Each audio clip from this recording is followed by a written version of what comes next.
Now, here in Europe, there are also growing hopes that a post-war Gaza can be rebuilt and can prosper. The French President Emmanuel Macron is hosting talks in Paris with ministers from several Middle Eastern and European nations. Macron says the agreement must mark the end of the war in Gaza and the start of a two-state political solution. Let's get more from our correspondent Tessa, who's at the Foreign Affairs Ministry in Paris. Tessa, first of all, what can we expect from this meeting that's happening today?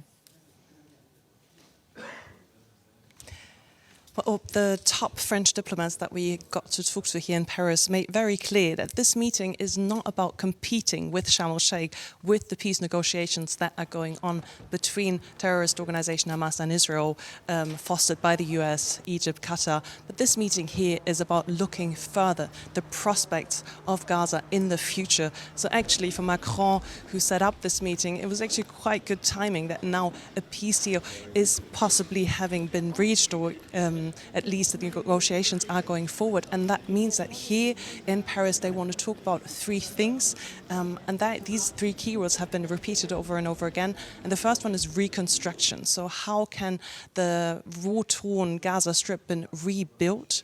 The second one is safety. So how can security be put in place for the people on the ground? And the third one is governance. Very importantly, how can a government look like in the future in Gaza? And we have to remember all of this is happening against the backdrop of France and other international countries that have recognized the state of Palestine. We had a last UN meeting in New York where the two-state solution was very much emphasized. So this is something that we are expecting French leader Macron to emphasize as well here in Paris. But the whole meeting comes with one big challenge, and that is the US is missing. We had the US Secretary of State Marco Rubio, who was supposed to come. Now he said he's not coming anymore because actually the Israelis are not happy about what's happening here in Paris.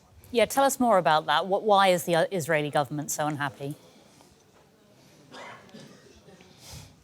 Well, for several reasons. We had a tweet on X by Israel's foreign minister, and he said all of this is not been lined up with the Israelis, and actually he called the meeting unnecessary and harmful, like the previous one. He says this could even disrupt the Trump plan, so the negotiations that are going on now in this very important phase. And he has several critics, various points of critique that he says. So, for example, he says Spain shouldn't have been invited because that is a country that is so openly hostile in their regards to Israel. They also said that France is measuring with different measures here because they have been, for example, towards Ukraine, always coined this term, no deal about Ukraine without the implication of Ukraine. So they're saying they're not applying the same thing towards the Israelis. So what Israel is saying here, anything that is being agreed upon towards Gaza, including Gaza, is not happening if it doesn't include Israel as well. Now, President Macron and the other Europeans have been trying to play a role in the peace negotiations in the Middle East. Can you talk to us about what their goal is?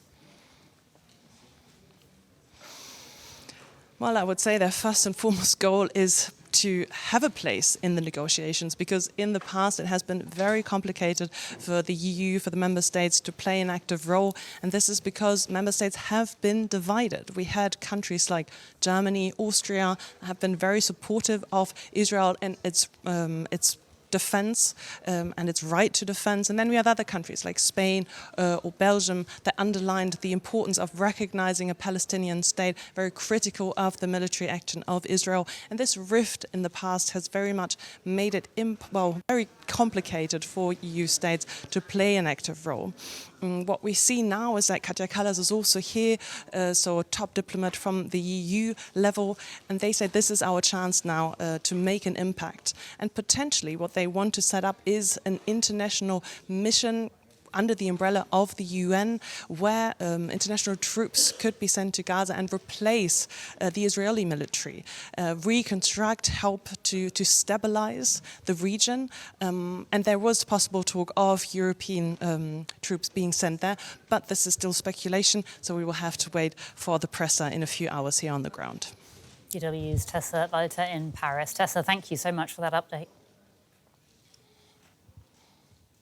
And we can cross straight to Tel Aviv now and speak to DW correspondent Tania Krämer, who joins us from Hostage Square. Tania, give us a sense of the atmosphere there. What are people telling you?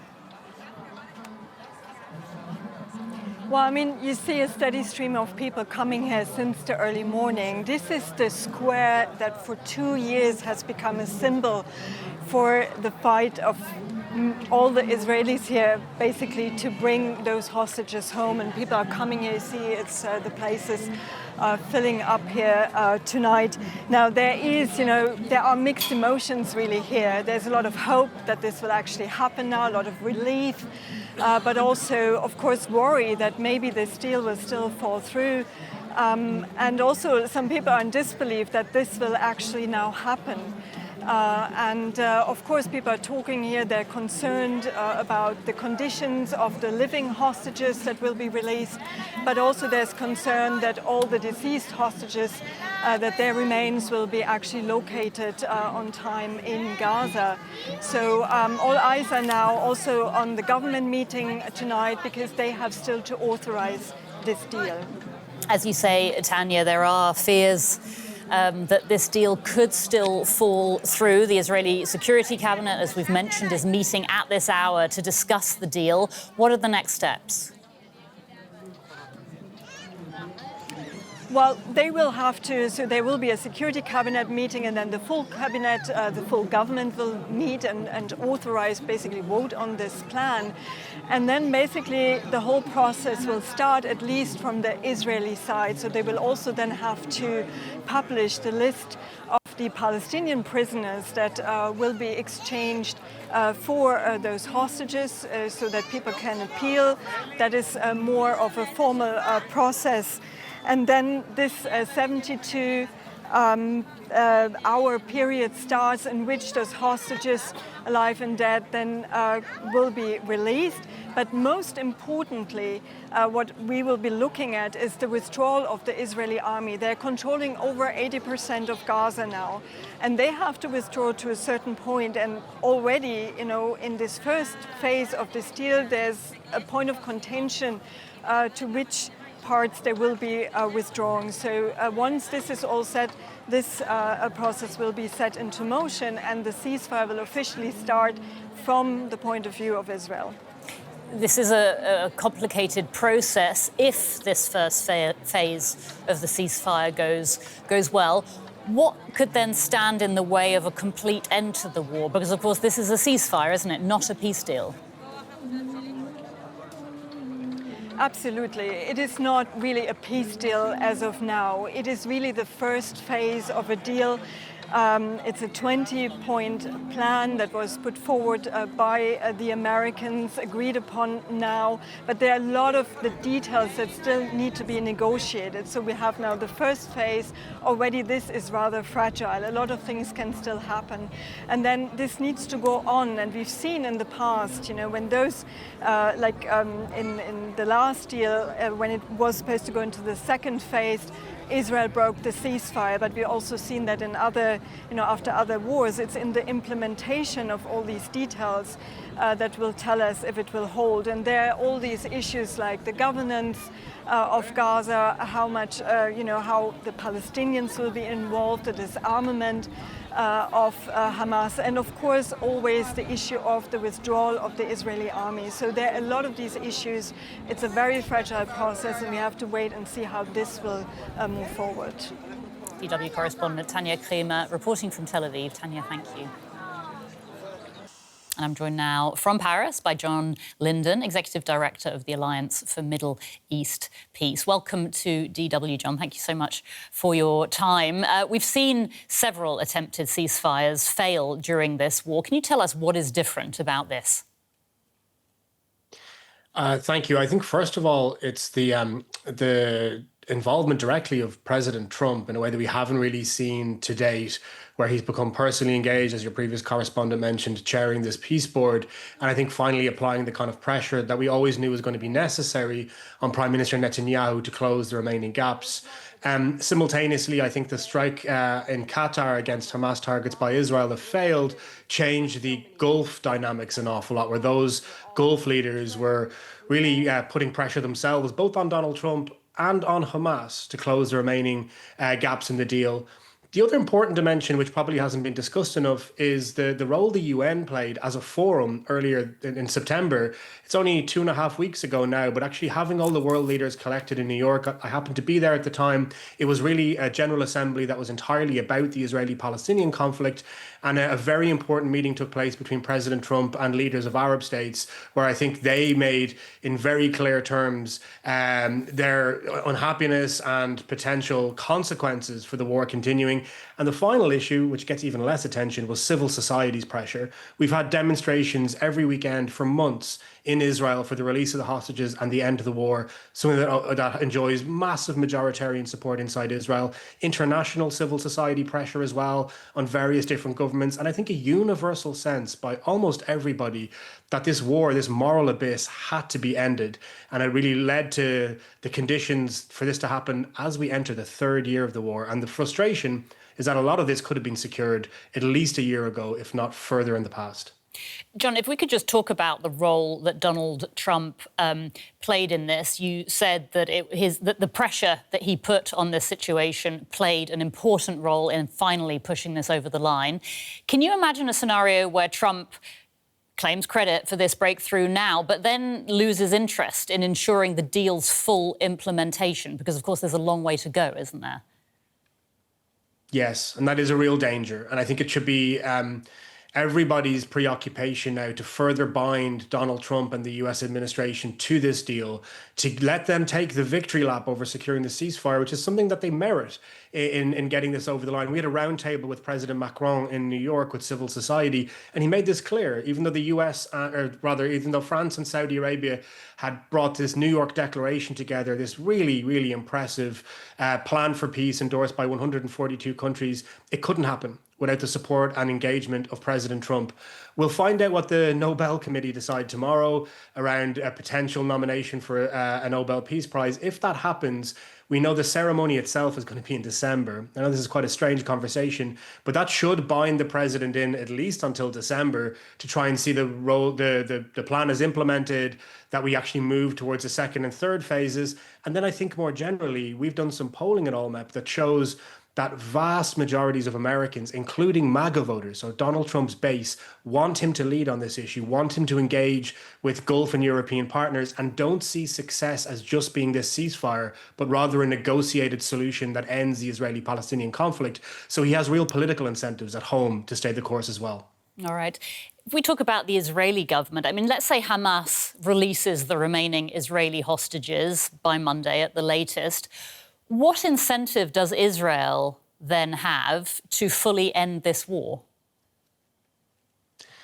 This is one of my biggest worries because we have the full return of hostages, which has to happen anyway. I mean, legally, morally, it's a prerequisite. But then in the kind of grim realpolitik of leverage and influence, you would worry that forces inside the Israeli government who do not want this war to end and who will likely vote against this deal later today at the Security Cabinet meeting may try find ways to engineer an IDF redeployment or a collapse of the deal. This is why we have to make sure that the international community wrap their arms around the deal and essentially make it an offer that cannot be refused by Prime Minister Netanyahu. We know that Donald Trump said to him last night, Bibi, you can't go to war with the whole world. And that's the reality. Israel continuing this war or recommencing this war after this ceasefire would put it in even greater isolation and I think subject it to real anger from the international community and from international civil society and from Israeli citizens. There has to be an election in Israel between now now and October of next year. It may be quite a bit sooner than that.